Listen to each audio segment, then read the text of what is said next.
Hi friends, welcome back to my channel. ನಾನಿವತ್ತು ಸೂಪರಾಗಿರೋ ಒಂದು ರೆಸಿಪಿನ ಶೇರ್ ಮಾಡ್ತಾ ಇದ್ದೀನಿ. ಏನಪ್ಪ ಅಂದರೆ ಮೆಂತ್ಯ ರೈಸ್.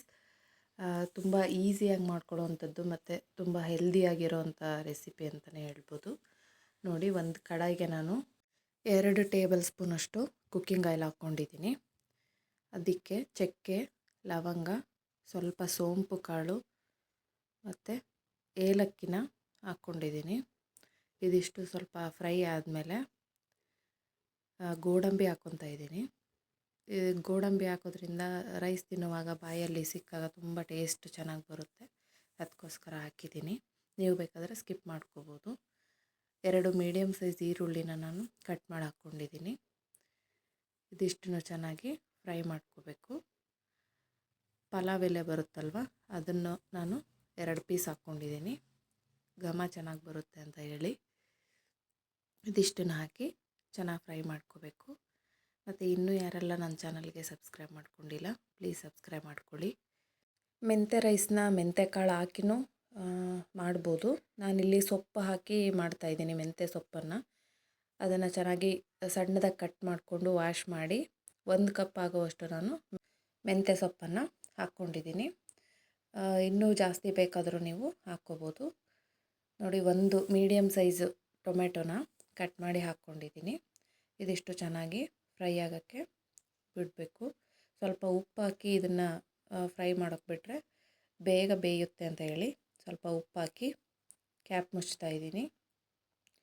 ತುಂಬ ಚೆನ್ನಾಗಿರುತ್ತೆ ಟೇಸ್ಟ್ ಮಾತ್ರ. ಮತ್ತು ಮೆಂತ್ಯ ಸೊಪ್ಪು ಹಾಕಿರೋದ್ರಿಂದ ತುಂಬ ಹೆಲ್ದಿನೂ ಹೌದು. ಈ ಥರ ರೈಸ್ ಮಾಡ್ಕೊಂಡು ತಿಂದರೆ ನಾವು ಬೇರೆ ಕಡೆ ಹೋಗಿ ಹೋಟೆಲಲ್ಲಿ ತಿನ್ನಬೇಕು ಅಂತ ಅನಿಸಲ್ಲ, ಅಷ್ಟು ಟೇಸ್ಟ್ ಚೆನ್ನಾಗಿರುತ್ತೆ.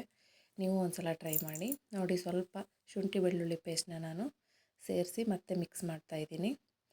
ಮತ್ತೆ 1-2 ನಿಮಿಷ ಕ್ಯಾಪ್ ಮುಚ್ಚಿ ಫ್ರೈ ಮಾಡ್ಕೋತಾ ಇದ್ದೀನಿ. ಇವಾಗ ನೋಡಿ, ಮೆಂತ್ಯ ಸೊಪ್ಪು ಮತ್ತು ಟೊಮೆಟೊ ಎಲ್ಲ ಚೆನ್ನಾಗಿ ಬೆಂದಿದೆ. ಈ ಟೈಮಲ್ಲಿ ನಾನು ಸ್ವಲ್ಪ ಗರಂ ಮಸಾಲ ಹಾಕ್ಕೊತಾ ಇದ್ದೀನಿ. ಇದಕ್ಕೆ ಜಾಸ್ತಿ ಇಂಗ್ರೀಡಿಯೆಂಟ್ಸು ಏನು ಬೇಕಾಗಲ್ಲ. ನೀವು ಹಸಿಮೆಣ್ಸಿಕಾಯಿ ಬೇಕಾದರೂ ಹಾಕ್ಕೋಬೋದು, ಇಲ್ಲ ನಮಗೆ ಖಾರದ ಪುಡಿ ಆದರೆ ಓಕೆ ಅಂತ ಖಾರದ ಪುಡಿ ಹಾಕ್ಕೋಬೋದು. ನಾನು ಖಾರದ ಪುಡಿ ಹಾಕ್ಕೊತಾ ಇದ್ದೀನಿ. ಇಷ್ಟು ಹಾಕಿ ಚೆನ್ನಾಗಿ ಮಿಕ್ಸ್ ಮಾಡ್ಕೋಬೇಕು. ಮಿಕ್ಸ್ ಮಾಡಿ ಮತ್ತೆ 1 ನಿಮಿಷದವರೆಗೂ ನಾನು ಫ್ರೈ ಆಗೋಕ್ಕೆ ಬಿಡ್ತಾಯಿದ್ದೀನಿ. ಇದಿಷ್ಟು ಫ್ರೈ ಆದಮೇಲೆ ಸ್ಟವ್ ಆಫ್ ಮಾಡಿ ರೈಸ್ ಮಾಡಿ ಇಟ್ಕೊಂಡಿದ್ದೆ ನಾನು ಆಲ್ರೆಡಿ. ಆ ರೈಸ್ನ ಇದಕ್ಕೆ ಮಿಕ್ಸ್ ಮಾಡ್ತಾಯಿದ್ದೀನಿ.